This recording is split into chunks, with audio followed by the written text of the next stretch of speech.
సంక్రాంతి పండగ ముగిసింది. కానీ ఆ పండుగ వదిలిపోయిన మనుషుల కదలికలు ఇంకా నేలపై మిగిలి ఉన్నాయి.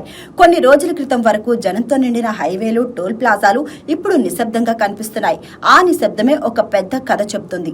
ఏడాది సంక్రాంతికి ప్రజలు ఎంత భారీగా తమ ఊర్ల బాట పట్టారన్నది పండుగ తర్వాత తీసిన లెక్కల్లో స్పష్టంగా బయటపడింది. వివిధ రాష్ట్రాల నుంచి దాదాపు 3 లక్షల వాహనాల్లో సుమారు 30 లక్షల మంది ప్రజలు సంక్రాంతి కోసం ఆంధ్రప్రదేశ్ కు వచ్చినట్టు తాజా అంచనాలు చెబుతున్నాయి. హైదరాబాద్, బెంగళూరు, చెన్నై, ముంబై లాంటి మహానగరాల నుంచి మొదలైన ప్రయాణాలు రహదారులను పండుగ వేదికలుగా మార్చాయి. వాహనాల హారన్ల శబ్దాల్లోనూ ప్రయాణికుల ముఖాల్లోనూ ఒకే భావం కనిపించింది.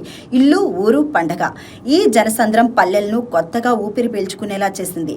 పండుగ రోజుల్లో గ్రామాలు జనంతో నిండిపోయారు. మార్కెట్లు కలకల్లాడాయి. చిన్న వ్యాపారాలకు ఊపొచ్చింది.